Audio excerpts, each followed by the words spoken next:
friendship with you and other people like you in college made me think critically about this Jesus fella. And I said, I either got to follow him fully or abandon him. But this kind of middle way, middle path nonsense doesn't make sense. As the good book says in Revelation, he'll spit me out if that's the case. And so I was comfortable just studying the word randomly with my friends and arguing over baby baptism and other strange doctrinal differences between Protestants and Orthodox and other things, even while I was not going to the Orthodox Church.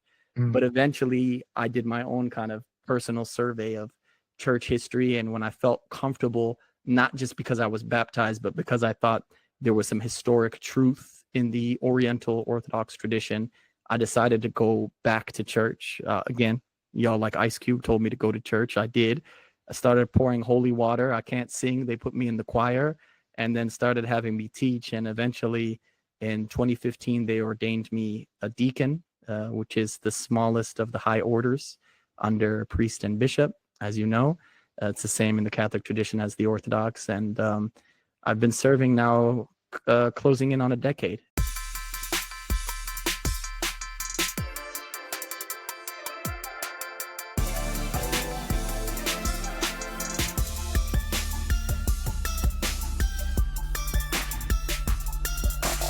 Hello and welcome to the Black Catholic Messenger Show, where we keep it Black and we keep it Catholic. I'm Nate Tenor Williams, and this is our guest today, Deacon Henok Elias. Thank you, Deacon. And we are very excited to have you on the show today. We've been planning this for a really, really long time, and I'm glad to finally have you on the show. How are you feeling? I'm feeling good, and just so your audience members know that I can't say that I am Black and proud, but I am a lowercase c Catholic. We could explain that as we go, not a capital C Catholic or member of the RCC or any affiliate uniate churches. I come from the Orient or the Orthodox Church, however you want to call it. Can you be more specific? Also, that's crazy that you said uniate, because that's just a crazy word. Is that word problematic? I hear some people saying it, but I never really heard why. I also hear people say Eastern rites, but I've heard some people say uniate is problematic because it was used way back in the day to derisively refer to Eastern Catholic churches as like wannabe Orthodox and halfway Catholic. I mean, it sounds pretty accurate. I don't know where the derogatory part is, but I have friends. I have friends who are of that persuasion, and maybe they can elaborate for me. Now that I think about it, there are a lot of who would fall into that category. However, people would use that word in general to refer to the fact that Eastern Catholic churches exist in the first place. I was going to say that the during the current Pope Leo's early part of his reign, he had this message. I've been following the Vatican news a lot. It's been very interesting, and the website got updated. It's very interesting stuff. I follow the Instagram account that teaches you how to sing in Latin, certain things. Yes. And one of the first kind of statements that I think is one of his new emphases, and you could correct me on that, is he called it the Jubilee of the Oriental churches. And what he meant by that was not, to your earlier question, my specific communion, which begins in Alexandria, Egypt, and Antioch of Greater Syria, which is to say the Coptic Orthodox Church, the Syriac Orthodox Church, the Armenian Apostolic Church, the Ethiopian Orthodox Tewahedo Church, which includes the Eritreans.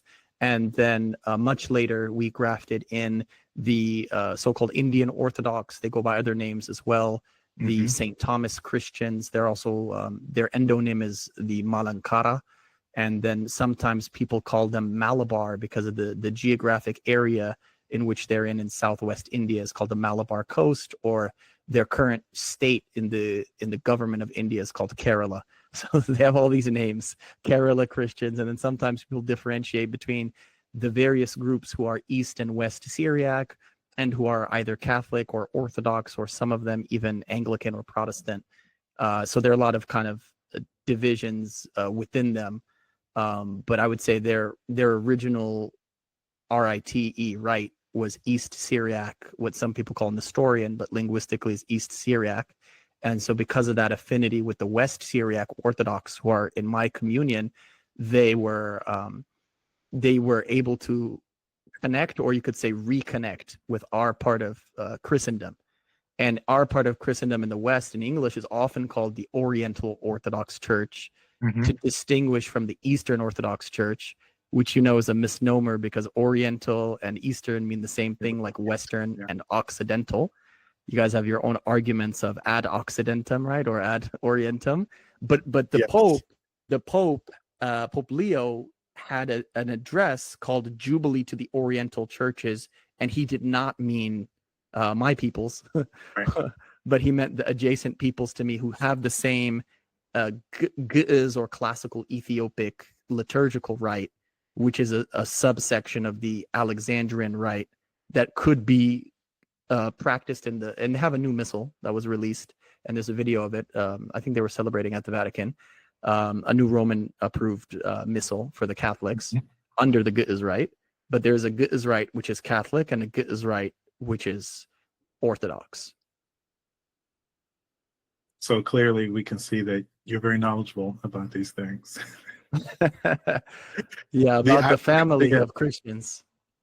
I was in Rome for the Jubilee of the Oriental churches. I wasn't there for that reason, but it just so happened to take place right after Pope Leo was elected. So I had come there to attend the funeral of Pope Francis, and then for the conclave, and then the Jubilee of the Oriental churches happened. But yeah, Oriental churches is one way they refer to the Eastern Catholic churches, and I think the Vatican department for the Eastern Catholic churches is still called the Dicastery for the Oriental churches or something like that. I may be wrong about that, but I saw that name. I think you're right, and that's probably because it's an easier translation when you're going from probably Italian and Latin.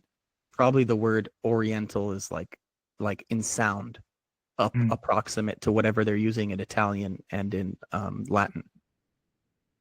Interesting. You're a linguistics guy as well. I forget about this. You too. You've studied some languages. But I don't know any languages, so there's a difference. But Henok, tell us about your background. Where do you come from, and what do you do? Yeah, so I was born and raised in Los Angeles, California. I'm the product of two Ethiopian immigrants who came in the early 1970s. At that time, Ethiopia was an Orthodox Christian theocracy, a monarchy. And in that time period, my parents' original plan, like the generation before them, because the kind of modern education system was not as advanced in Ethiopia as it was in Europe and in the United States, was to go abroad for 4 years for their college education after having completed high school locally, and then to return to Ethiopia using their education for the purposes of their country. They got stuck in a compulsory brain drain of sorts because a year after they moved to the United States, a communist revolution took place in Ethiopia, as it did in many parts of the world. The Derg? The Derg, yeah. It's called the Derg, which in Ge'ez or classical Ethiopic means committee, right? So if anyone knows about committees and the way decision making is made through unanimity on committees, whether real or conjured unanimity, it's like rule by committee. But if you ever read George Orwell's Animal Farm, that plays its role almost every time. But it was on paper a Marxist-Leninist regime, and it had connections to Cuba and to Russia during that time in the 70s and 80s. And so my dad ended up not going back at all throughout that time.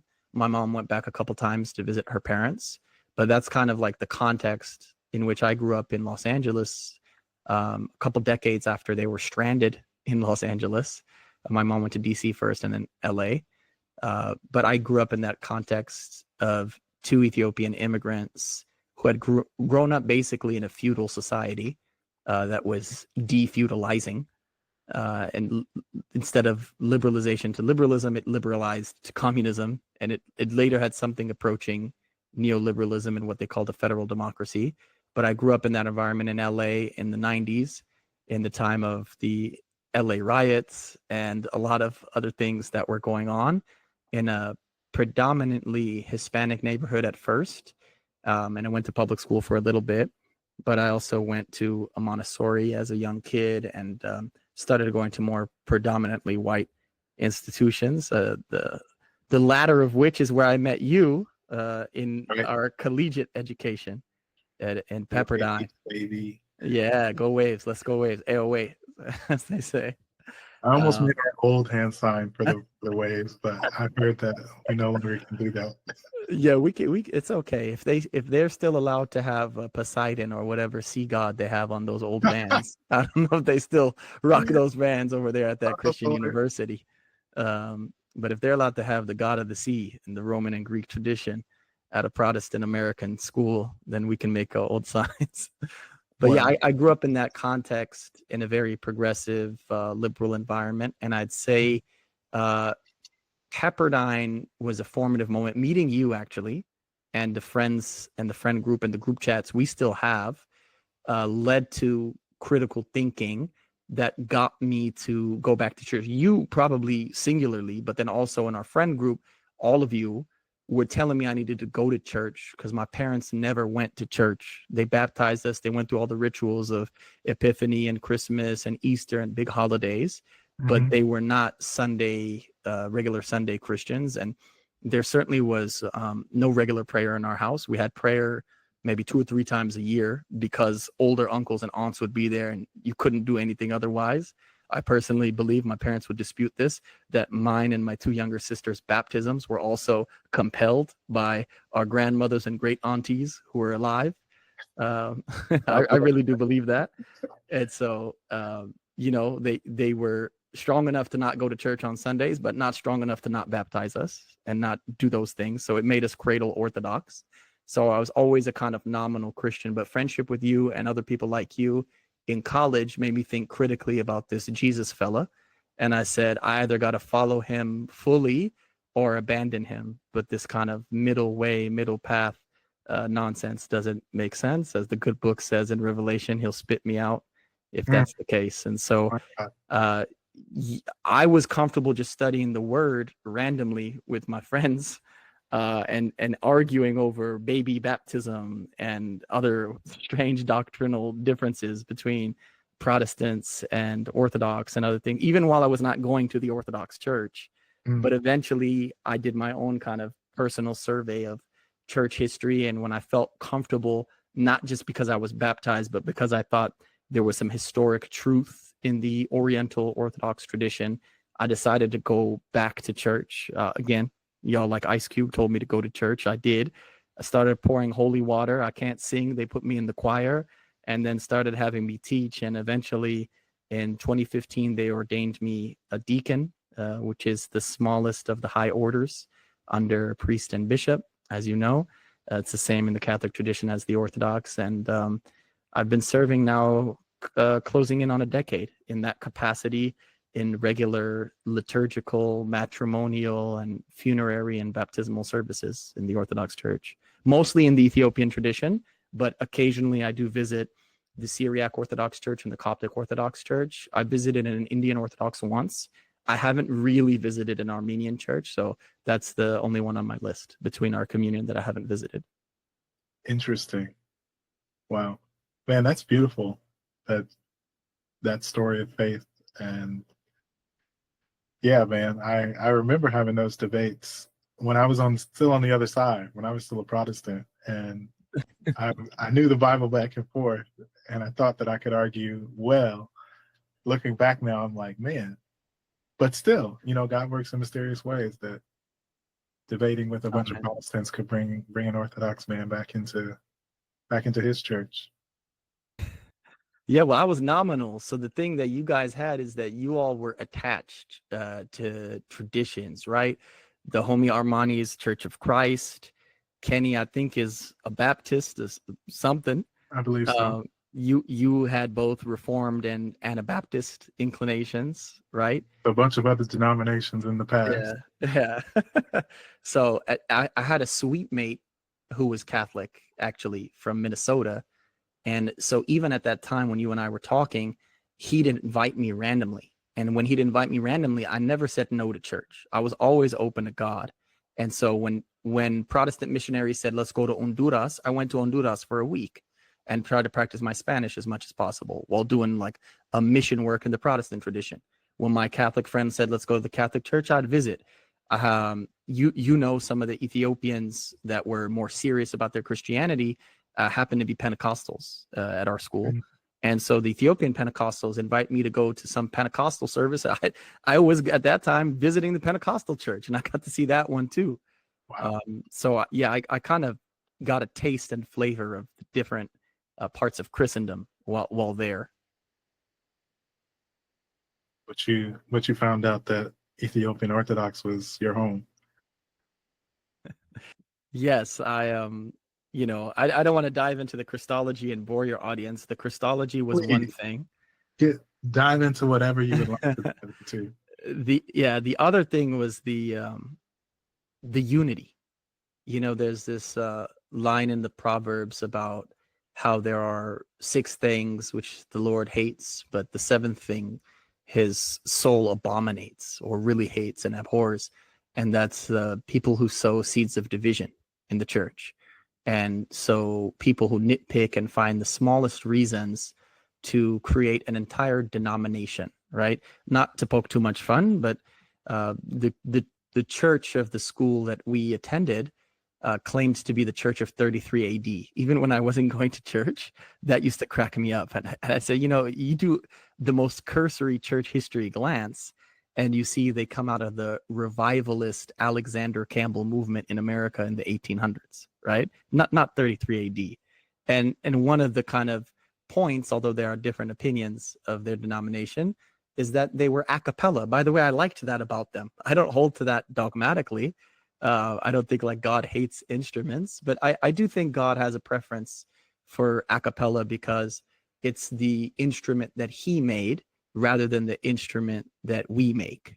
And I think as humans, ever since Adam and Eve try to cover themselves up with the garden's tools and materials, we always kind of fancy these things that we make, these structures we make, as opposed to what God makes. And so I think they do even have a strong argument, but you can't make a whole denomination based off of that. And what I found in what I prefer to call my communion the Afro-Asiatic communion, because it's about the languages. Coptic is in the Afro-Asiatic language family, and so is Syriac. And those were our first 2 members. And in general, our communities are the indigenous and native Christians of Africa and Asia, of mostly West Asia, but also South Asia, and then North Africa and the Horn of Africa. So in that group, I saw a lack of schism going back to the year 451 AD. There's some time where there were some communications after 451 AD for a couple of centuries. And so it's not a hard and fast date, but it was at that date where the original Sees, SEES, or thrones of apostolic activity in what we call Christianity or Christendom today were in 3 places. They were in Antioch and Alexandria and Rome. Constantinople was added later for political reasons and because it was considered the new Rome, but it wasn't in the original church. It was Rome, which are you all, and Alexandria and Antioch. And so Alexandria and Antioch and Rome decided to split ways from each other over a disagreement about how to express the full humanity and divinity of Christ. Today, people have come up with a lot of shared statements, and some people attribute it to linguistic arguments or like they try to explain it away in terms of geopolitics, and there's some stuff to that.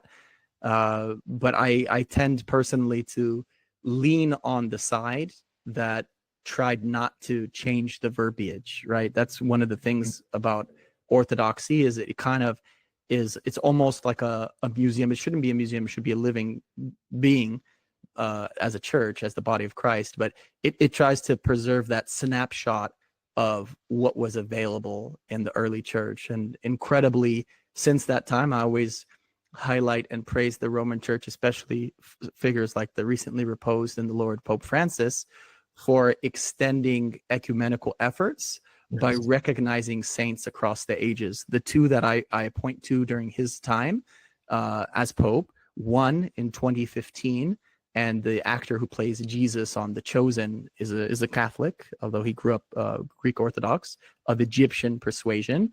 And so he had a little bit of heart towards this. He made a film that I reviewed on my blog on the Oxfam Review of Books called The 21, about these 21 Egyptian or Coptic Orthodox martyrs in Libya to Daesh or to ISIS. And Pope Francis recognized them and immediately put them in the Roman martyrology. And then the second one, who he went so far as to make a doctor of the church, which you can tell me more about. Like, it's not a normal saint. A doctor is very high, is Saint Gregory of Narek, who comes, I think, in the 900s or so, or the 9th century or the 8th century. I'm not sure the exact date, but centuries after Chalcedon in 451, centuries after our formal split. So he declared one guy centuries after our split a doctor of the church. That's the Armenian Saint Gregory of Narek. And then he included 21. One of those 21 actually is not Egyptian, is ethnically Ghanaian. And it's not clear. Some people say he was Catholic. Some people say he was Muslim. But in the telling of the various telling of the stories, when ISIS was about to behead or shoot or however they put to death these new martyrs, he said, like the book of Ruth, whatever their God is, that's my God. And so there's some telling of the story where he had kind of a chance to escape, or at least a chance to deny Christ on camera. Yeah. And him and every single one of them refused to do so. And so instead they shot this like 30-minute propaganda video where they put all those people in the Libyan desert to death. And Pope Francis recognized them, while there were certain American Protestant Christians saying, oh, those boys ain't saved. Gotta love America. Gotta love Protestantism. I also think it's really important that Pope Francis did that, because you have to be able to recognize, despite all the things that have happened in the past between the churches, you have to be able to recognize holiness and martyrdom across the Christian spectrum, because that in some ways is what continued to unite us, and always has. You know, even when they would split, there were still outside parties who were persecuting Christians. It didn't matter what church you were in. So yeah, recognizing that unity and the fact that we all basically believe in the same thing, even about Christ, I would say, is important. I know we split over Christ or things we say about Christ, but even since then we've discovered that not all of the polemics were quite accurate. Yeah, and I'd love to one day like meticulously get through the catechism. I don't know if they teach about Miaphysite Christology, which is our Christology in the catechism. And this is it. I don't want to say it's not worthwhile. And there are people online, people who could look up. Subdeacon Daniel Kakish from the Syriac Orthodox Church. There's a guy, Egan, very young guy, runs an account called Apostolic Orthodoxy. And they speak at length online and multiple platforms, but especially YouTube, about the issue of Christology and talking about it and defending it and saying the real differences about the expressions thereof. But yeah, the blood of the martyrs has to be something that unites us. And a big figure in our church is the criminal who was crucified on the right hand of Jesus. And in fact, I've seen this connection with the Chaldean Catholics who are East Syriac, but they're Catholic. Yeah. They share this. They have this play called Gayasa, which is how they refer to the criminal on the right hand of Jesus. And we have the exact same play in the Ethiopian Orthodox Church. And so there's a strong connection because there's Semitic languages between Semitic-speaking Christianity in the Syriac tradition, which is also shared, of course, by the Maronites, and the Ethiopian Orthodox who have Ge'ez. And Ge'ez and Syriac are very close languages to each other and to Hebrew and Arabic. But in that emphasis, we always remember that, like, even within our catechisms, when we talk about all the things that you need to be baptized and all the specifications, you have people arguing online, do you sprinkle or do you fully immerse? You have to ask yourself, what about the thief or the criminal who was on the right hand of Jesus? And he certainly didn't go through any of that rigmarole, but he went through what some fathers of the church call a sort of baptism by blood. Yeah. And so to your point, like that has to unite us, especially when the church is facing persecution, as you see in the, I think, most extreme in the Church of the Middle East, right? I've been following very closely. I believe he's Cardinal Pizzaballa, right? In Gaza and in elsewhere, right? But even in like ISIS controlled areas, as I was talking about earlier, in addition to the Israeli-Palestinian issue. And then when you look at just earlier today, I was looking at some imagery of a funeral of a Catholic priest in China. And when you study how the Chinese Communist Party has very like specific metrics by which they allow denominations to exist, by which they allow translations. I think they have their own CCP translation of scripture. I've heard it. I don't know if it's true. I have to verify it, and I don't know Chinese. That, for example, they even change things like in John 8 to where like the stoning of the adulteress is like approved, as a justification for the death penalty. Like there are certain things where in the United States we're not experiencing the level of persecution they're experiencing in the Middle East and in China. And so especially I'd say the more persecuted your tradition is, the more the kind of, if we could call them extracurriculars or particulars, start to seem not important, but less important in priorities. Absolutely. I actually just got finished taking a master's course on Christology at my school in New Orleans, Xavier University of Louisiana. And it was fascinating to go back through all those controversies related to Christology and kind of just see how, I don't want to say minor, but like these are not things we can really even conceive of disagreeing about to that level today. It was like that was, for whatever reason, so charged at that time that it was worth splitting over. But today, I don't think we could conceive of such a thing, because, yeah, there's bigger fish to fry, like the fact that Christians are being slaughtered all over the place. Yeah. Yeah, I forget. I'm sorry, I can't cite properly. If I had the time, I could. But Saint Ignatius of Antioch was a mutual saint, way before the schism, right? I think he's a pre-Nicene father. Saint Ignatius of Antioch, who, by the way, sometimes when Catholics say Saint Ignatius, I get confused and think they're talking about him, but they're usually talking about Saint Ignatius of Loyola. The Jesuit. Yeah, exactly. But Saint Ignatius of Antioch is, I don't know, maybe I don't know the history of the Jesuits that well, but it's probably where Saint Ignatius of Loyola gets his name, because he's way like 1,000 years his predecessor. But yeah. Saint Ignatius of Antioch has this thing about the Eucharist, and he talks about like, what would it take for you basically to break communion with other Christians? And like you said, for me, and I'm not a priest, I'm just a deacon, right? So I'm a helper.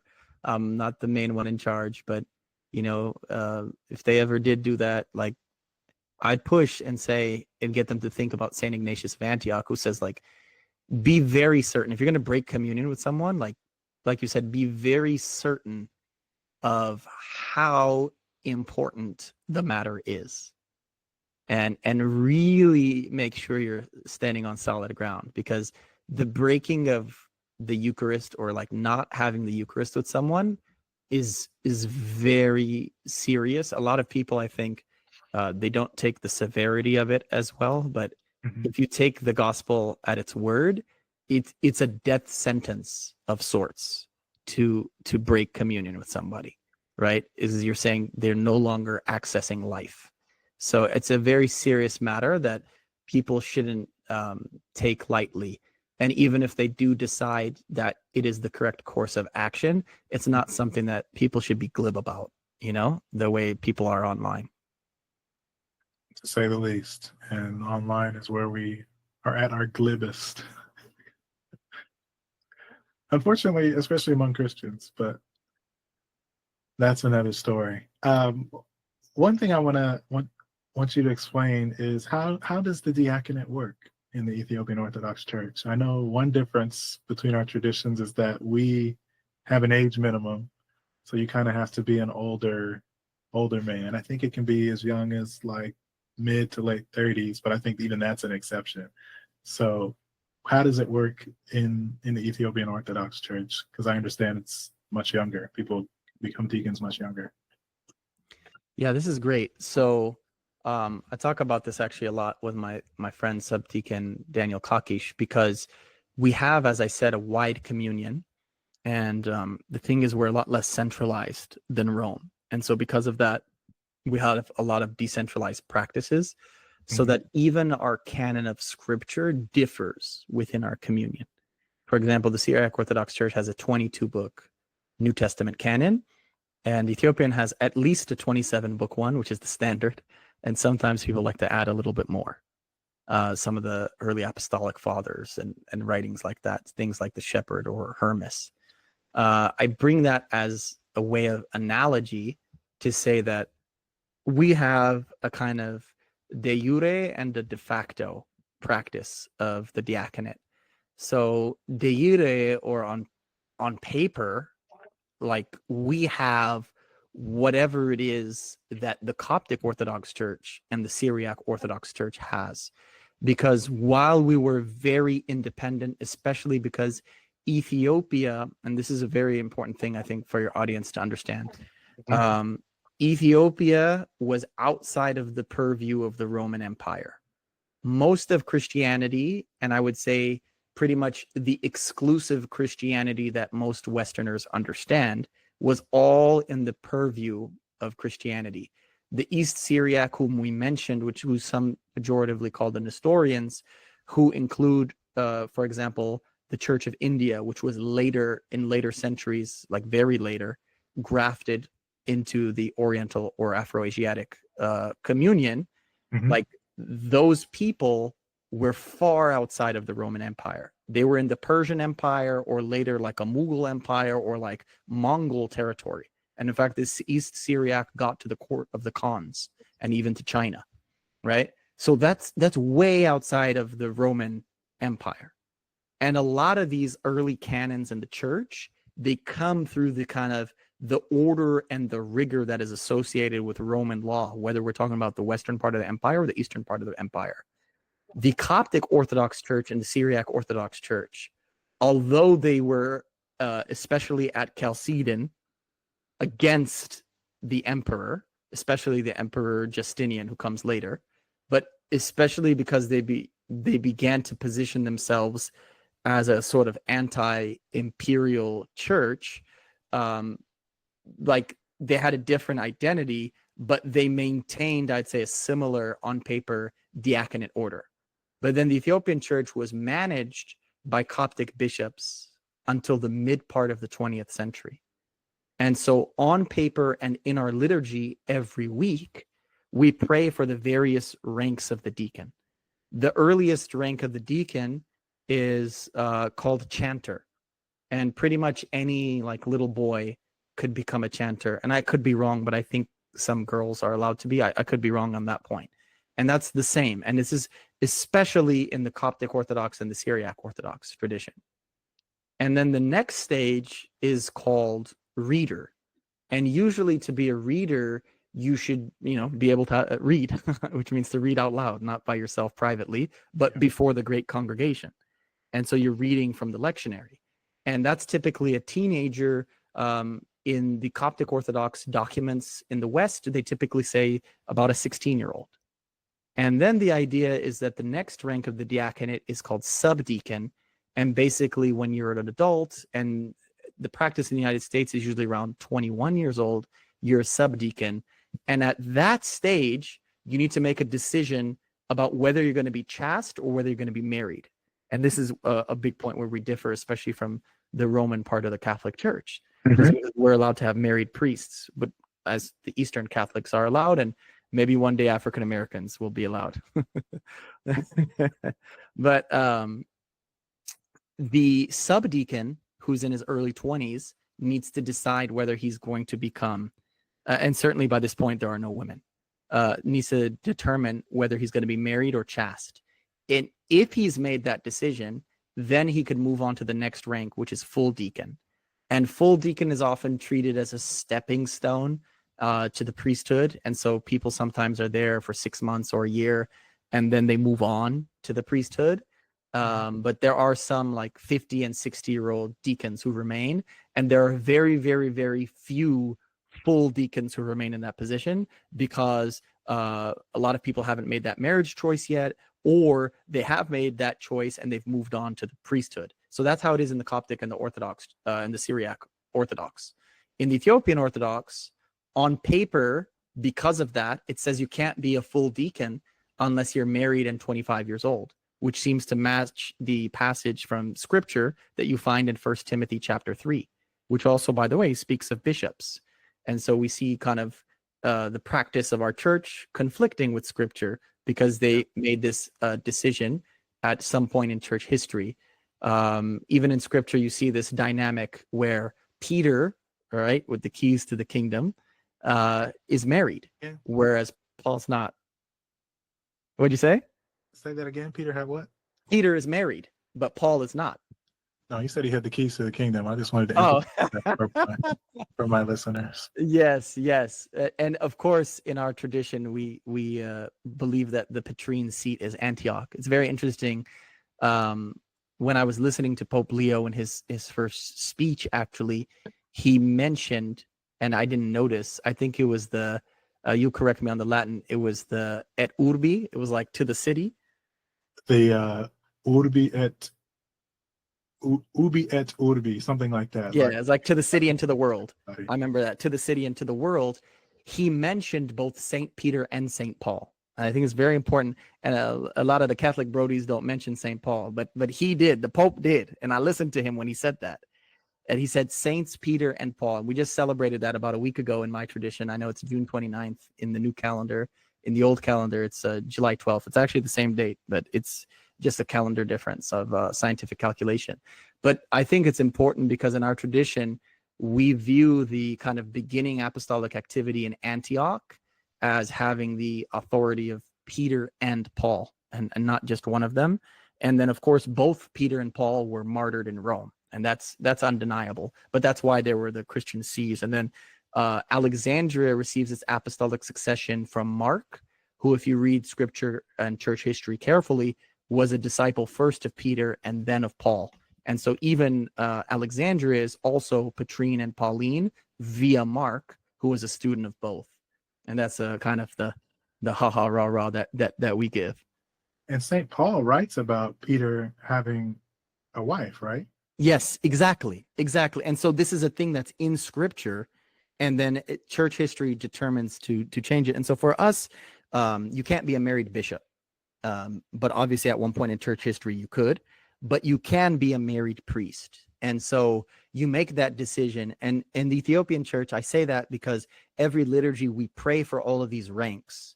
But in fact, de facto, when you look at the situation, you have 8 and 10-year-old boys who are basically made full deacons.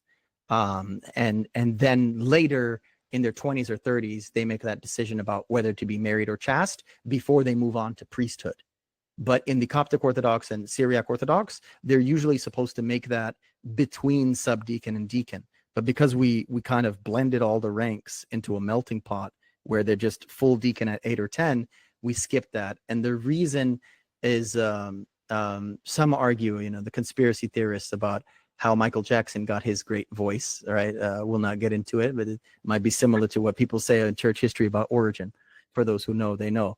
But the reason is that the prepubescent voice, it's higher pitched, and it seems to be easier to pick up the melodies. And there's a giant emphasis, especially in the Syriac Orthodox and the Ethiopian Orthodox Church, on the hymns. And in the Syriac Orthodox Church, you have Saint Ephrem the Syrian, who, if I'm not mistaken, is a pre-schism doctor of the church in the Catholic Church.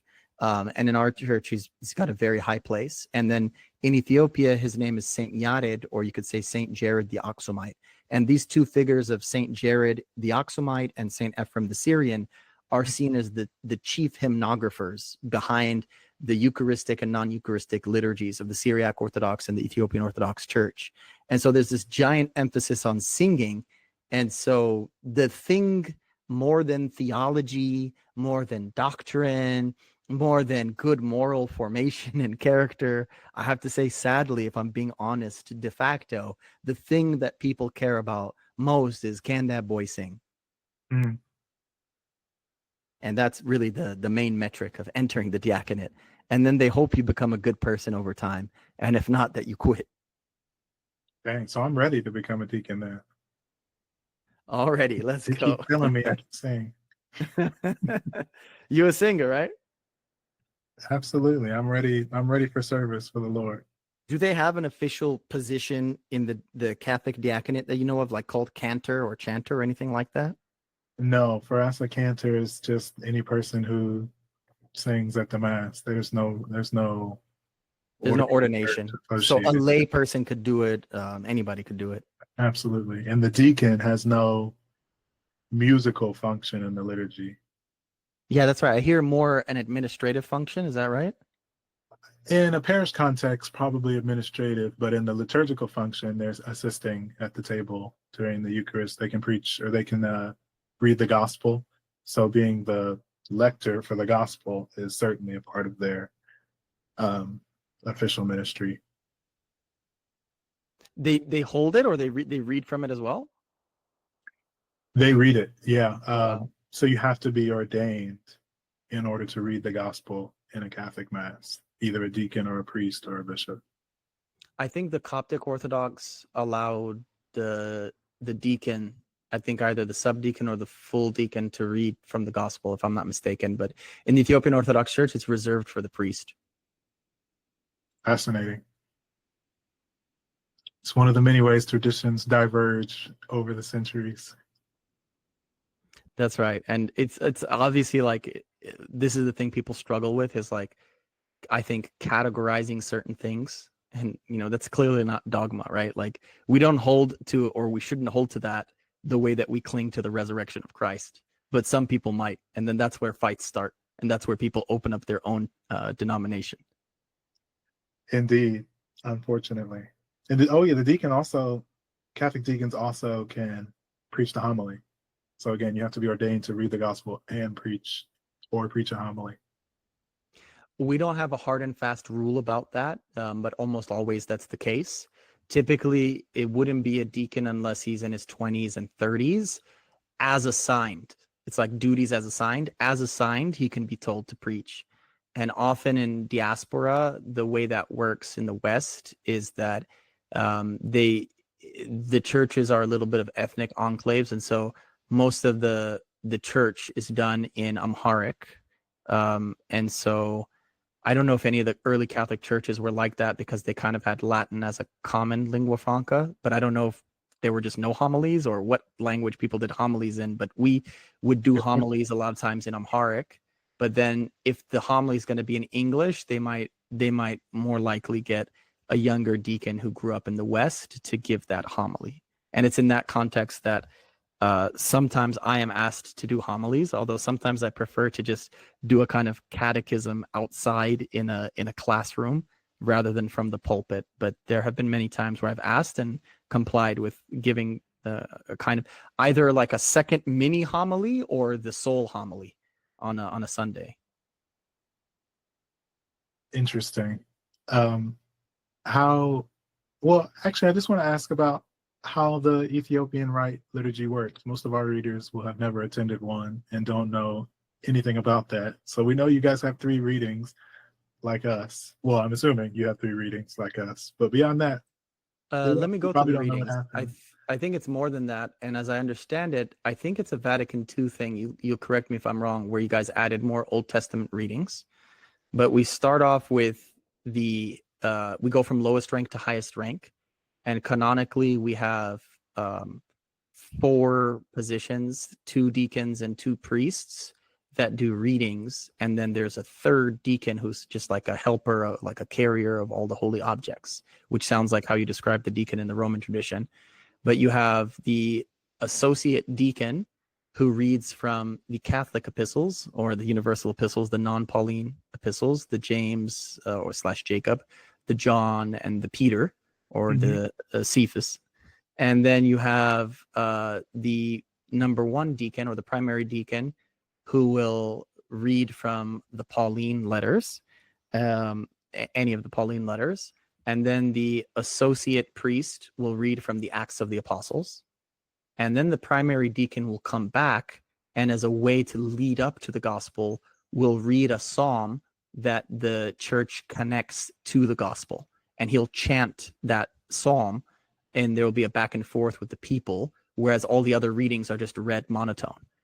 And then the main priest will come, and the main priest will read the gospel. And all of that is kind of considered the liturgy of the word, and it's kind of preceded by a lot of Trinitarian worship. But there are also like many segments which are found, I think, in like the writings of Hippolytus of Rome. And so I see this part of the liturgy is exactly like verbatim the same as the Catholic Church. The let us give thanks to God. It is right. It is just, peace be with you all and with your spirit. I found out recently, because I used to hear people say, and also with you, the end with your spirit is more faithful to the Latin and Italian and other languages. It also matches the Giz. The end also with you, with some older Catholics got used to, was, I know you're a big fan of dynamic translations. It was like a dynamic translation. And over time, people got frustrated with the dynamism, and they said, let's be a little more literal to the Latin and the Italian and the Giz, actually, in this case. Oh, and so we also say literal. in Giz, and with your spirit. Yeah, word for word, whatever. Yeah, not clarity notwithstanding, but that's none of my business. Had you ever heard of and also with you? Had you heard that from anyone? I know you're a newer Catholic. I'm aware of it, but yeah, that change was well before I converted. And I probably would prefer it because "and with your spirit" doesn't actually mean anything to the average English speaker. Yeah, if I'm not mistaken, I think the "and also with you" has been in English so long. If I'm not mistaken, I would take a strong educated guess, I could be wrong, that it's what influenced like the Star Wars. May the Force be with you and also with you. Oh Lord. I would put a strong bet on, like, people underestimate the Catholic Church influence. Like, people in sports should know the Hail Mary, right? How many people say Hail Mary not knowing what, like, just thinking about the football pass? Yeah. They say hocus pocus is a corruption of the Latin words used during the consecration. That's right. That's right. So it's a great segue, because after the gospel is read, it's considered the halfway point of the liturgy. So the liturgy of the word is over, and then you have like the constitution or institution time. And so the bell is rung. We have an a cappella Eucharistic liturgy, but there are several moments of like import in the beginning, in the middle, and so on, and right before communion, to signify a change where a bell is rung. And it's not really like to be a musical instrument. It's kind of like Salah in the Psalms. It's like a pause. And so after the gospel is read, you get the bell rung, which is kind of a musical pause. Whereas normally it's the liturgy is constant. It's like there's no dead space. It's constantly people singing and chanting. And the first or the primary deacon says, "Depart, catechumens." Mm. And again, de facto and historically, the catechumens and or anyone who is not baptized and who is not receiving communion should leave at that time. So it's really weird, and a lot of weird taboos are broken in this digital age where people are live streaming on TikTok and Facebook, like the Eucharist. Like, there's a little bit of Christianity which is supposed to be a mystery cult, and there's a little bit of that's too much. But at that point, on paper, catechumens are supposed to depart, and there are a lot of people who don't take communion today, even though they're not catechumens, for feelings of worthiness and other strange things, lack of trust, or lack of desire to stop sinning, but still God-fearing enough to show up to church. Lord, So so they just, a lot of people in the Ethiopian tradition who don't take communion, but they don't leave.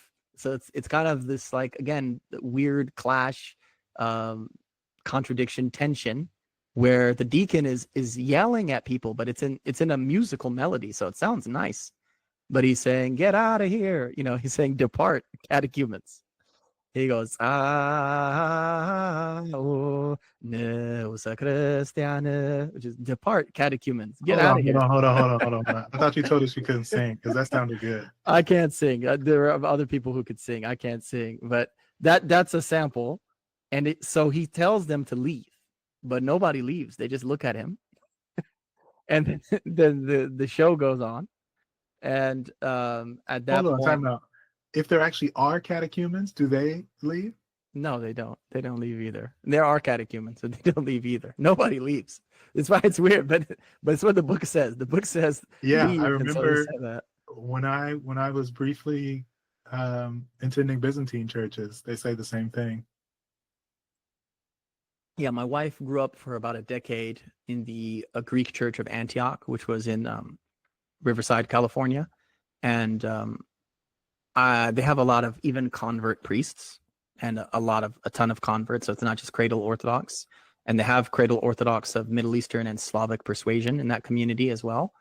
But they have, I think, almost half the church is like convert, and so they do a lot of things by the book, which is funny that sometimes converts do things by the book more than cradles do. But she tells me that they did leave there in the Greek Orthodox Church of Lord. Antioch. They would leave, and but the point of it is not just like you're kicking them out. The point of it is that at that time there should be a catechist who is catechizing them or teaching them the fundamentals of the faith outside to get them ready and prepared for their journey to being baptized so that they can take communion. Yeah. Like that's the whole like purpose of it, but it's not functioning in the Ethiopian church today, but we say it. We say depart catechumens. We say it every Eucharistic liturgy, and nobody's departing. And after that begins the second part of the Qaddaseh, or the second part of I should say our word for liturgy is Qaddaseh, which is related to the Hebrew Kadesh, or holy.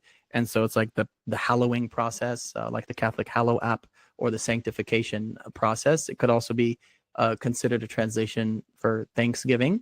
The second part of the liturgy we call the Akotet Qurban.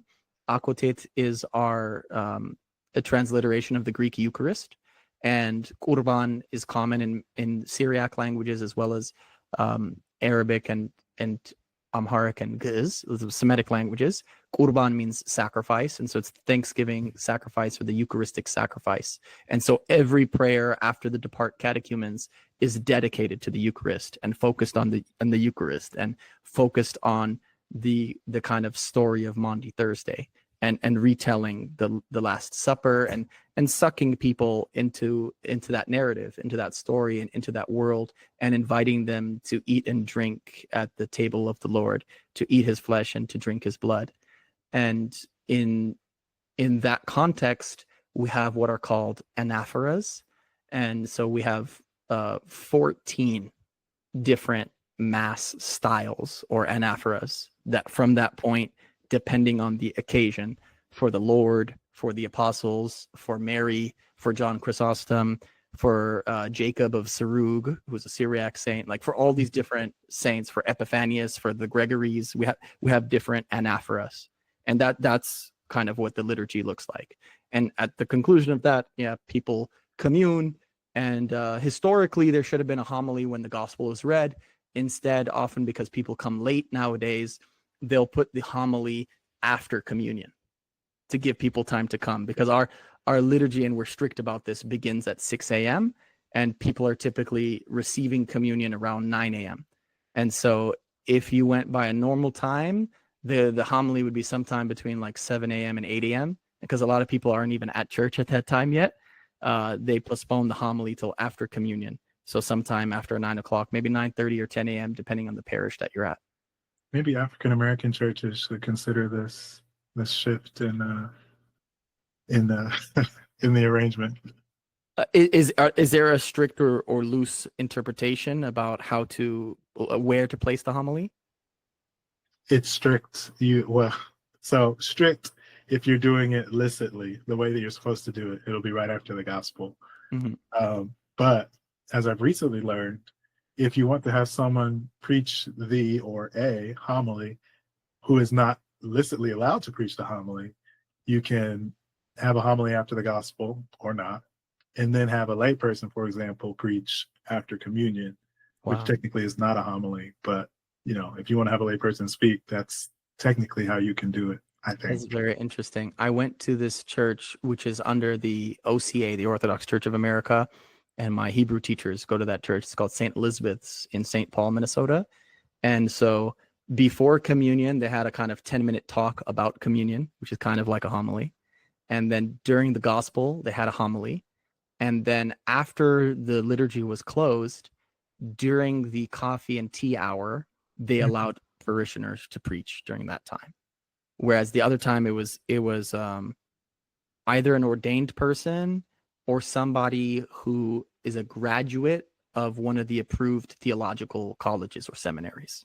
Interesting. Yeah. So there was one gentleman, he is a PhD in Hebrew as well as a master's from an approved Orthodox theological college, although he was a layman. And so he was kind of wearing a cassock and allowed to preach during times where other lay people wouldn't. But during the coffee tea hour, any lay person, yeah, and they were encouraged to at that parish. That's cool, because at least you find some way to get, lay insight. So after, well, first I want to clarify something. So the liturgy that people attend is only one part of the actual larger liturgy in the Ethiopian Church, right? That's correct. So that's the Eucharistic liturgy called the Qadasi, as I said. There are two other traditions of non-Eucharistic liturgy. The one is called Sa'atat, and it literally means hours. So it's the liturgy of hours or the breviary. And that tradition is very universal, I would say, and very similar to what you'd find in the Roman or the Latin tradition, the Greek tradition, and the Syriac tradition. Everybody has like a breviary or a liturgy of hours, right? It's universal in historic Christendom, in the apostolic churches. That's probably the oldest rite that we have outside the Eucharistic liturgy of what is done like extra. And the idea of that is that at the minimum, there are like canonical hours. Like Muslims are told to pray 5 times a day. Christians are told to pray 7 times a day: 6 a.m., 9 a.m., noon, 3 p.m., 6 p.m., 9 p.m., and midnight. Sorry to Dr. Matthew Walker and other sleep doctors, only gives you 6 hours to sleep, unless you're waking up at midnight, right? So that's very common throughout all of the historic apostolic churches in Christendom. So we have that's called Sa'atat, or the liturgy of hours. Sometimes simultaneously to that, which could come off as hectic or beautiful, depending on your point of view, or in place of that, there's something that we call mahalet, which is like a spiritual song. Think the Song of Songs, and it borrows a lot of imagery from the Song of Songs as well as the Psalms. And that's what I think a lot of people online, especially some of the tradcats, get upset about and get confused, because the liturgy of hours is a cappella, just like the Eucharistic liturgy. But this other thing is where our African side comes out, as African Christianity. And we have the kettle drum, right? There's a hand drum that we beat with on two sides, one larger than the other. Something called the sistrum or the sistra, which is this ancient device, which you see in ancient Israelite culture, in ancient Egyptian culture, and even the Minoan culture, which was the ancient pre-Bronze Age collapse civilization that was on the island of Crete, the Greek island, right? So in those ancient civilizations, you see this very ancient tool. It kind of goes, it's called the sistrum or the sistra. And then we have these walking sticks. So we have a walking stick, a sistrum, and a drum. And then we have singers who are creating choreography with these ancient instruments, the walking stick, the sistrum, and the drum. And they're all kind of collaborating and swaying back and forth. And it begins very solemnly and very slowly. But at the end of it, it gets like so full with ecstasy that people begin to say, "Oh my God, are these Orthodox or are these Pentecostals?" Because they start spinning the drum around, they're beating the drum, and then you hear the ululation of the women going alongside these Africans hitting drums and shaking the sistra and waving the giant walking stick. That is called the mahalet, and it's its own separate tradition that is like the liturgy of hours, but it's really like a unique construct of the church in Ethiopia that doesn't exist in even the churches in communion with us in Egypt or Syria. And so that the Sa'atat, or the Liturgy of Hours, would be normally any Sunday at 2 a.m. and on special occasions from midnight until the Eucharistic Liturgy at 6 a.m. And then worship of the Eucharistic Liturgy would continue from 6 a.m. to about 9 to 10 a.m. With the Mahalet, which is all the instrumental worship, you could begin at maybe 6, 7, or 8 p.m. the evening before, and you go till the Eucharist at 6 a.m. And there usually be shifts. It's usually not the same person doing that, but you'll have consistent, unadulterated worship for about 12 to 15 hours in a parish, and that is done a minimum of 3 times every month in every church that has the capacity in Ethiopia. In the great city of Gondar, which I personally believe J.R.R. Tolkien, the great Catholic writer, took the name of the city to name one of his human cities in Lord of the Rings, and it's where my grandfather is from. There are so many active parishes that if you were a parishioner or a clergy and you wanted to celebrate this form of non-Eucharistic liturgy that goes from, at minimum, 9 p.m. to 6 a.m. and then goes into the Eucharistic liturgy from 6 a.m. to 9 to 10 a.m., you could do that close to 30 days a month. At minimum 20 days, you can do that. And some people do. Some people spend their life worshiping God in that way, like up to 20 times or more a month in the city of Gondar, Ethiopia. So they're going straight to heaven when they die. They try. Hopefully they're too tired to sin. I was about to say, they ain't got no time. That's beautiful, though. It makes me think of Anna in the Gospel of Luke, who says is in the temple praising God, praying all the time. And to our minds, it's like, how could anybody do that? But it's like, actually, in the motherland, apparently they're doing exactly that. It's easier, I would say, in community than as an individual. And when there's already an established, like, you've seen people do it. At one point in my life, I moved to North Dakota and I said, wow, this is really cold, but there are human beings living here. And so if they could live here, I can too. And I think it's that way. If you see people doing it, it becomes more tangible than when you just sort of like pontificate about it from far away. And I thought it was crazy the first time. I didn't do that as a kid. I started doing that in my 20s, and I'm in my 30s now. And so when I started doing it in my 20s, I thought it was crazy, but you start doing it more and more, you feel it. And I've never done the full thing in that way. In the diaspora, in the diaspora, when I first started, people were starting at 3 a.m. or 4 a.m. I've now seen certain people beginning at midnight or 1 a.m. And I know at least I have about 4 to 5 young friends in their early 20s who I know personally have begun at 10 or 11 p.m. the night before. And that means they go through. And some of them, just being honest, they'll knock out by the time the Eucharistic liturgy gets there. Because at that point, they've been worshiping for like 6-7 hours.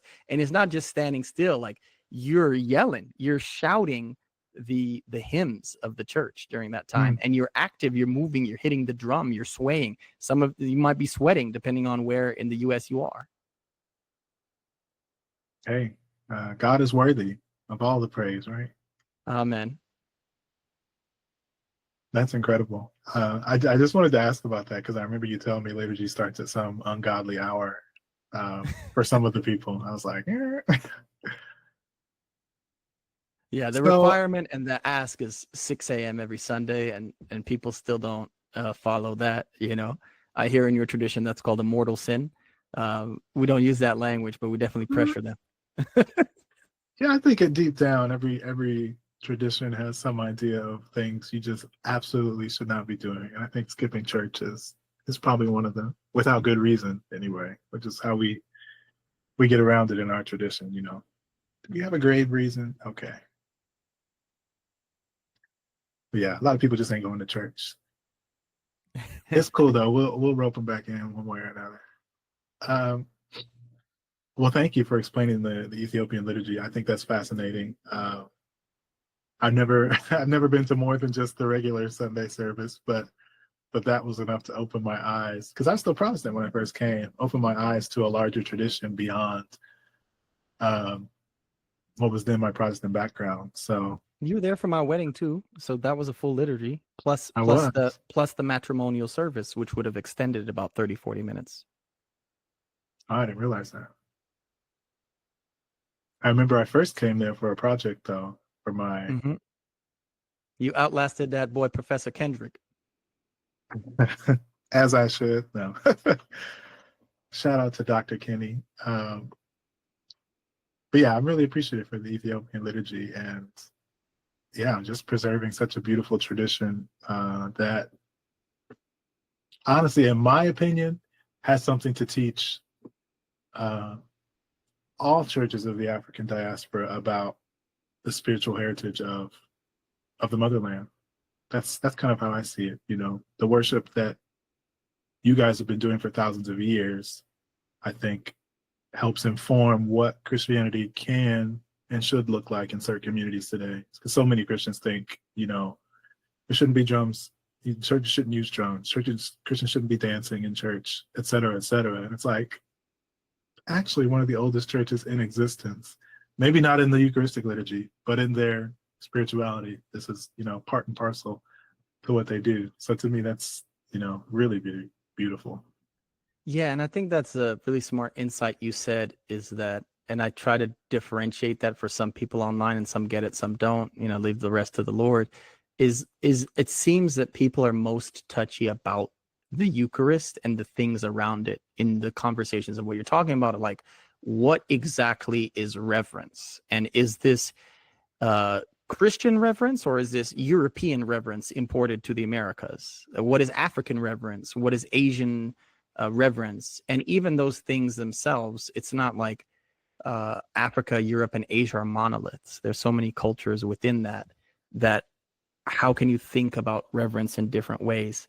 And so maybe there's a place outside of the Eucharist in like I don't know, a gathering on a Monday night or something else where there could be more experimentation. I'll give you an example of that is even we might seem open and flexible to you in that regard because of our drum usage. But the Coptic Orthodox Church is, of course, as I said, our mother church in many ways because we had bishops from them for centuries.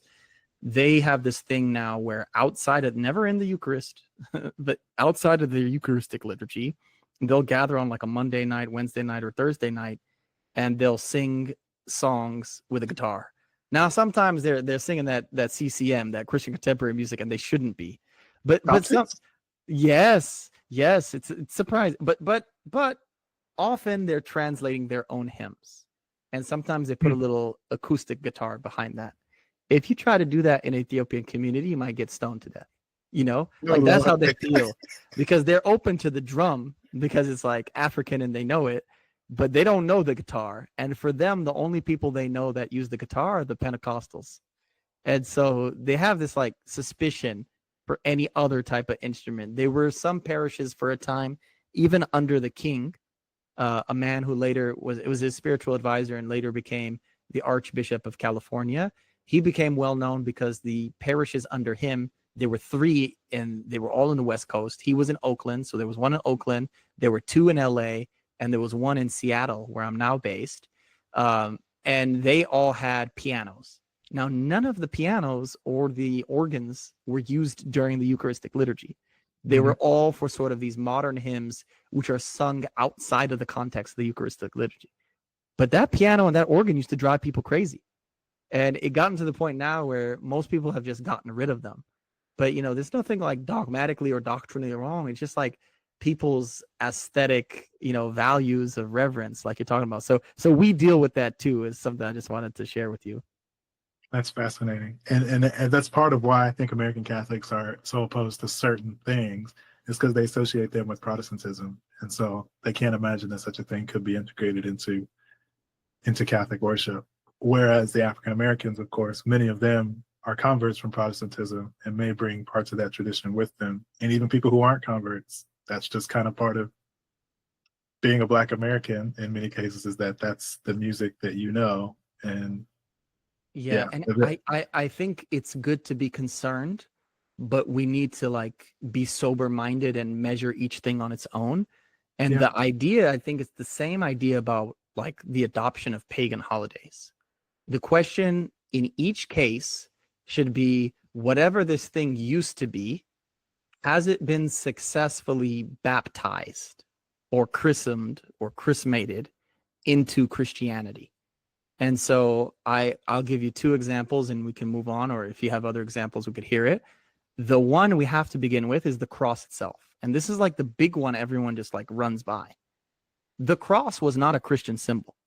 The cross was the symbol of the Roman Empire, used to inspire death and the fear of death, and to instill that into people as a form of punishment. If you don't obey us, this is what happens to you. And so that symbol was wholly like Roman, and we have to say, what was the Roman religion? It was pagan, right? That symbol was transformed by Jesus Christ, so that today people don't even really think about it in its Roman context outside of the crucifixion of Jesus Christ.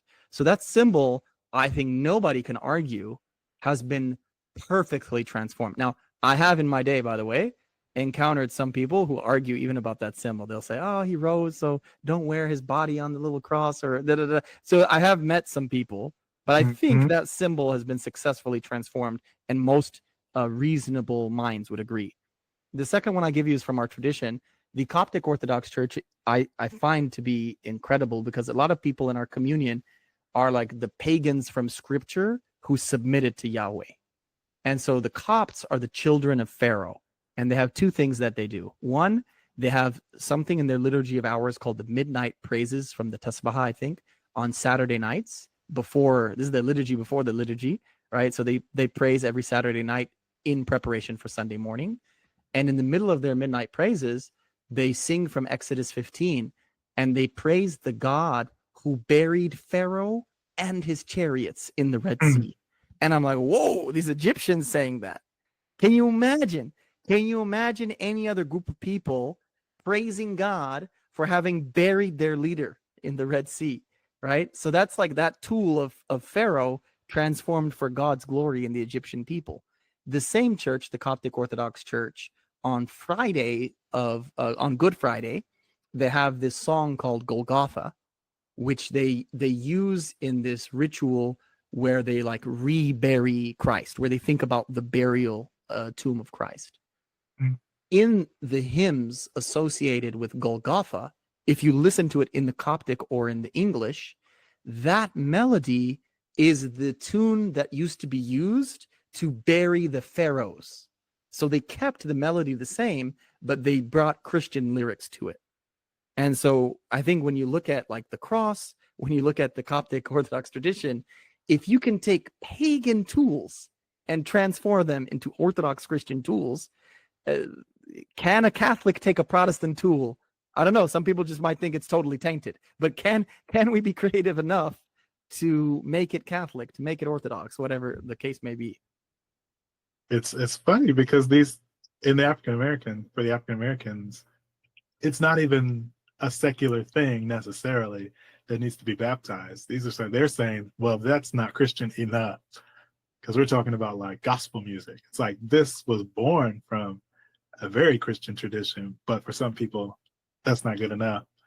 So yeah, it's interesting. I can see why people would be uncomfortable with it, but at the same time, for the people who actually live in that tradition, that patrimony, it makes perfect sense to them. They're like, why wouldn't we use our musical tradition to worship God, especially when that tradition is already in itself Christian? But so it goes. Controversies will never end in the church, I believe.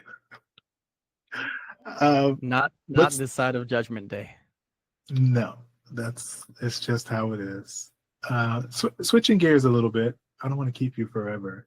I want to talk about what I'm calling your education ministry, because I know outside of the liturgy in your church, you teach Amharic, I believe, and you generally are an educator. So tell me about how you are inspiring fidelity to your tradition with your private education practices.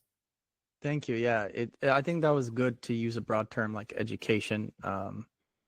And before me, my mother was an educator. On my dad's side, one of his sisters is an educator. And both of my mom's parents were educators as well. Her father went from being a teacher to later being a school administrator and then other positions of power. So I do have a long history of it. And actually, even on my dad's side, my dad's a businessman, but his father was a deacon, and a lot of his family from his mother and his father's side were clergy. You could say that the clergy is kind of like an education position as well by default almost. Whether or not people fulfill that vocation is up to them. But yeah, I could say from the earliest days when you and I knew each other, my first job out, let me say college first. In college, I interned under the Honorable Congressman Dennis Kucinich, Democrat from Ohio, who was redistricted. And my experience in the belly of the beast, not in Ohio, but in Washington, D.C., was that I didn't like how the sausage was made. And so I began to think about how can I affect change in the world, which is the thing that many college educated people intend to do. Now the road to hell is paved with good intentions. And so I think the issue is that a lot of people shoot for the moon in what they try to control and change. And I think that's what I saw in the ugliness of compromise, even in the house of Dennis Kucinich, who, if anyone remembers, was one of the most uncompromising of the Democrats. And even there were a couple of times where I did see compromise, and I saw it in other traditions. Not to badmouth him, he's fantastic, and I had a great time in his office.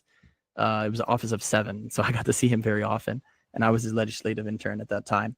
But I knew I didn't want to work in that capacity, even though I had studied political science. And so I said, how can I affect a kind of political change on a hyper-local level? And I said, you know what? Maybe it's just teaching. So I signed up for AmeriCorps, which some people, by the way, have advocated making compulsory. I never think that would be good, but it's interesting whenever people have arguments about suffrage, maybe tying it to suffrage would be something interesting. And maybe that would get more people out of the communities they're in to see other communities. And so I grew up in North LA in relatively comfortable, privileged area of Van Nuys, California.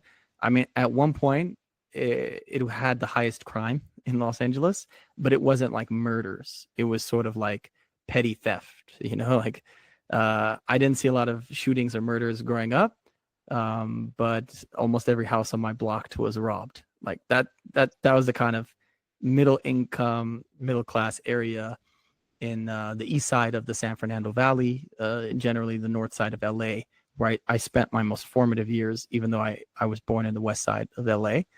And West side? West LA, baby. And and I graduated college seeking to be close to that home, but in a different community. And so when I did randomly go to church, I did used to go to South Central a lot, but I never like lived there. It was kind of like a weekend venture. And I had family in the jungles off Martin Luther King and Crenshaw, and a family in Inglewood too. But again, it's always just me visiting there. I'm really from the valley, the San Fernando Valley, the famous one of the film industry. So my first job was working in Watts, or unincorporated South Los Angeles technically, but right next to the Watts Towers. And so it was in education, and it was as a para-educator tutoring some of the lowest scoring students in English and mathematics in all of Los Angeles in the elementary school by day. Inside of a classroom, I'd have my own 10 students, and it'd be a class of maybe 30 students. I'd take 10 of them, which then creates a ratio of 20-1 instead of 30-1 for the teacher. So the advantage for those 10 students is that I get to pour into them my recent, college education to help them with English and math. They get like those students who need it more get the ratio of 10-1 for an adult.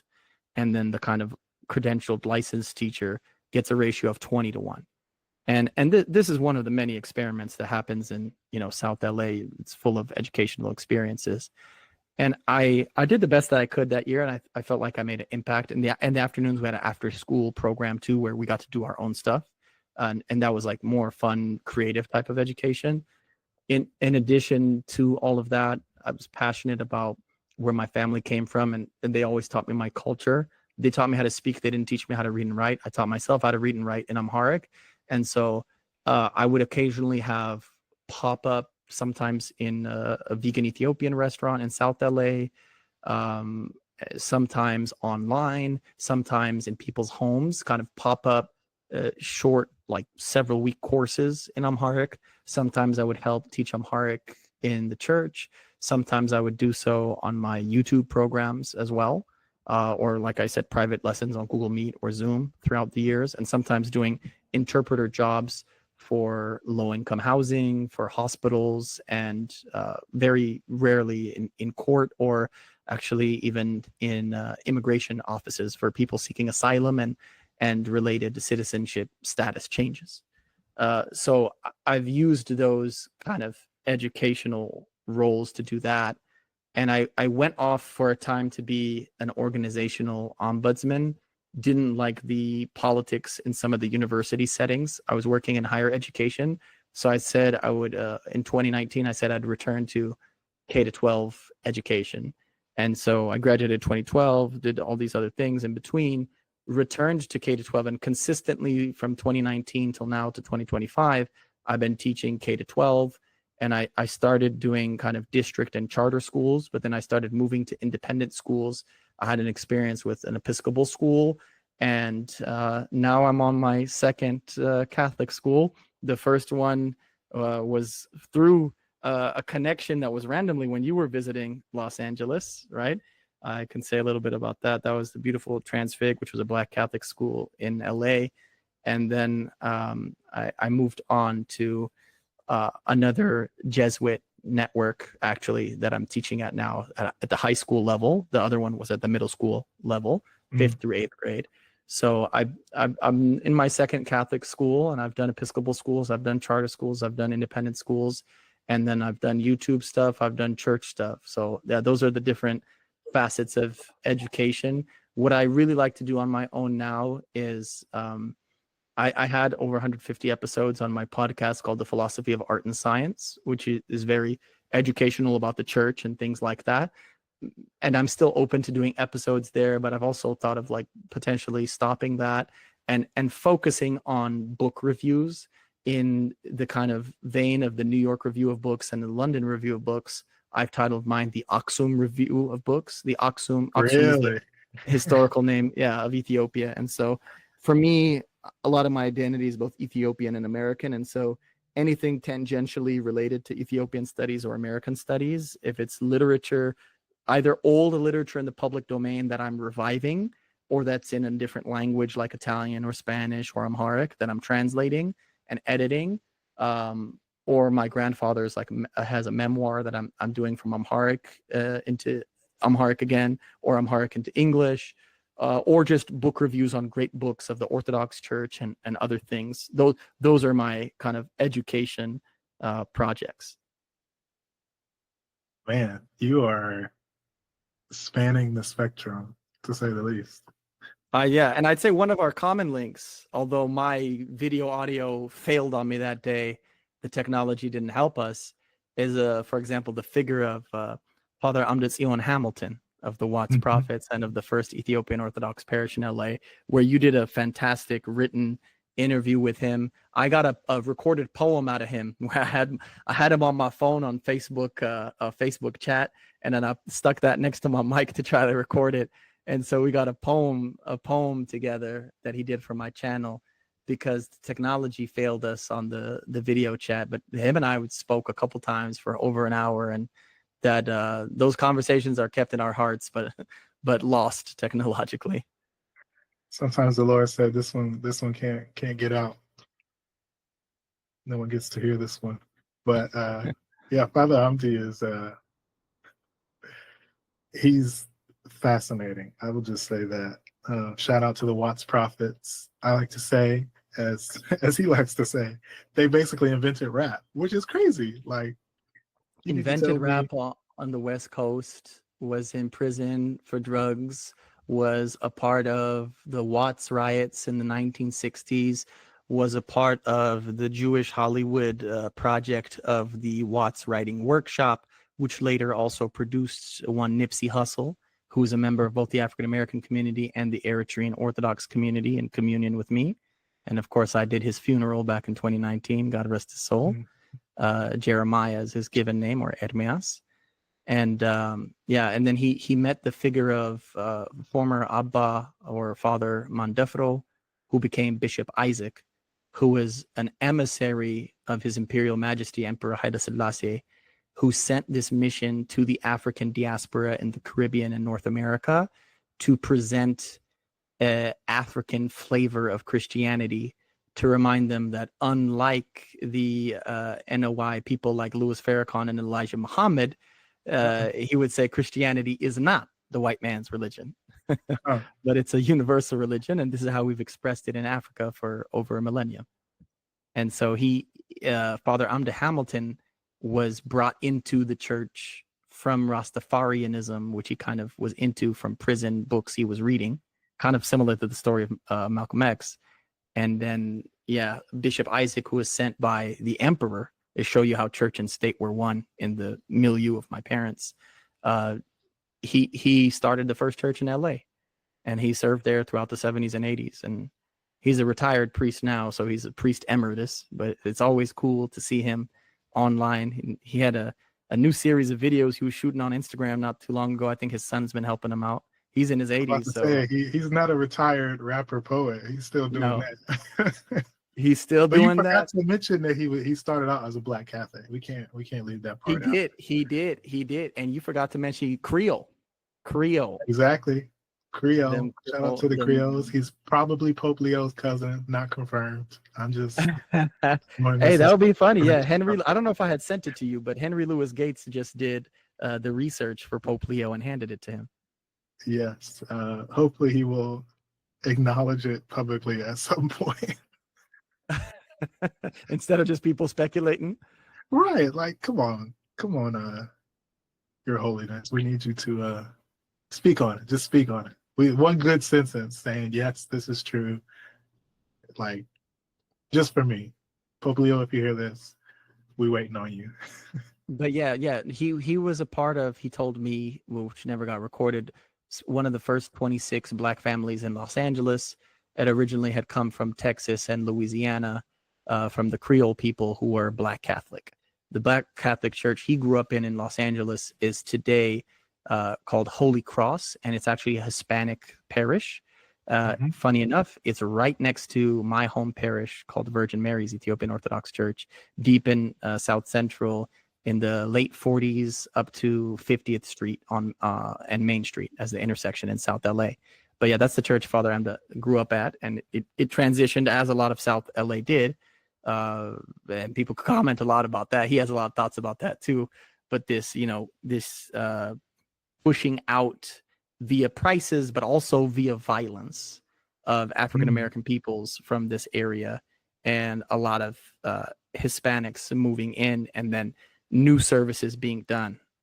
And that's interesting because he said when he was a child, his grandmother didn't even speak English. She spoke Creole to him, and that he wasn't fluent in Creole, but he knew how to respond to her in English. And I think that early experience helped him connect with a lot of Ethiopians, because it's almost as if you're an immigrant.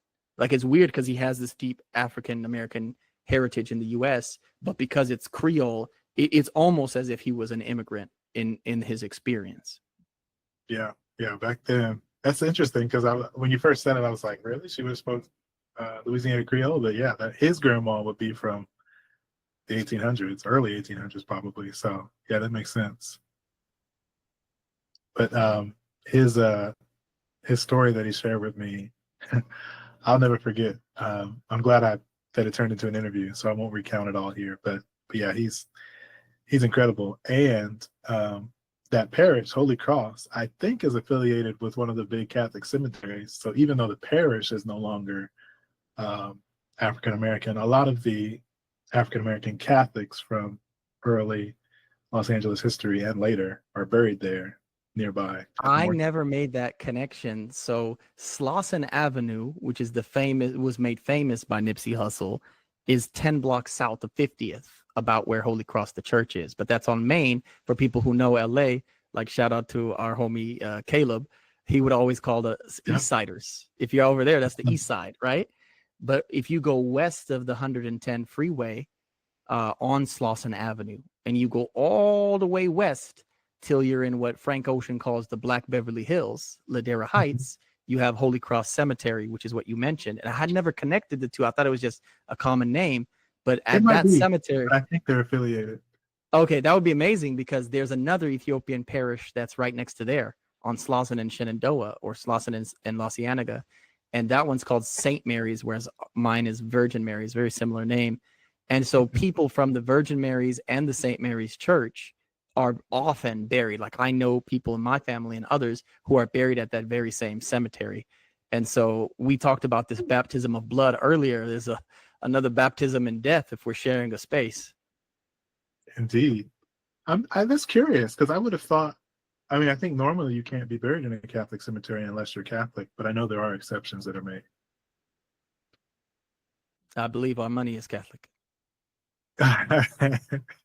No comment. No comment. Man, okay, so I don't actually have any more questions, but if there's something else you want to share with the good people of the BCM listening community, I'm all ears. Yeah, all I would like to share is come and experience the Ethiopian Orthodox Church wherever you may be. We have a fully English parish called SPOT, which stands for St. Paul Orthodox Tawahado in the Washington, D.C. area. Although a lot of parishes don't have a ton of English services, they'll usually have somebody hopefully speaking English that could explain some things that, like our brother Nathaniel did when he was, exploring different traditions. I would say just visit. It doesn't mean you have to convert, but just experience and see what it's like. There are things unique to us, which we mentioned, like singing. What I didn't mention is we take our shoes off, and we attribute it to scriptural passages, like Moses being told to take his shoes off before the holy bush, burning bush. Joshua, if you remember, appears before one of the chief angels of the Lord, and is also told, like Moses, to take his shoes off. He's standing on holy ground. So we have kind of reasons behind it and unique things. We wear these white shawls. There are unique things, but I'd say visit us, check us out. And if I may, I would plug again on YouTube, The Philosophy of Art and Science, and on Substack, aksum.substack.com, to check out various book reviews I do. And you might be interested in any of the literature about the tradition. If you're never going to visit a parish, at least you could read about it or see it online. And I'm going to personally plug one of my favorite musical groups, the Young Orthodox Tewahado Christians. They have an album, 2 albums, I think now, but yeah, I think it's called, let me look it up. YOTC, the group you mentioned, that's the group that became the Spot Parish. So they started as a youth group at multiple parishes, and when they got their stuff together enough, they became a parish in DC. Chocolate City, as it used to be called. My former place of residence. Everybody check out their album called Nation of the Cross from 2018. And I think they released another one a few years ago. It's not on streaming. It's not on YouTube Music, that is. You might be able to find it somewhere else. But I think it's on Apple and Spotify. Them, and there's another group called Ahadu Studios, and there's a lot of crossover work between them, do a lot of English spiritual songs. Let me look that up, because I do listen to this. But anyways, thank you, Deacon Henok, for joining us today. The Black Catholic Messenger Show is much indebted to your wisdom, to your ministry, and yeah, thank you for coming on the show and spreading your wisdom. Thank you for having me. Absolutely. Thank you for tuning in to the Black Catholic Messenger Show, where we keep it black and we keep it Catholic. Black Catholic Messenger is an independent, non-profit media organization covering stories of interest to African American Catholics. If you like what you've heard on the show, don't forget to subscribe on your favorite platform, and please do visit us at blackcatholicmessenger.org to read our stories and make a donation. Thank you.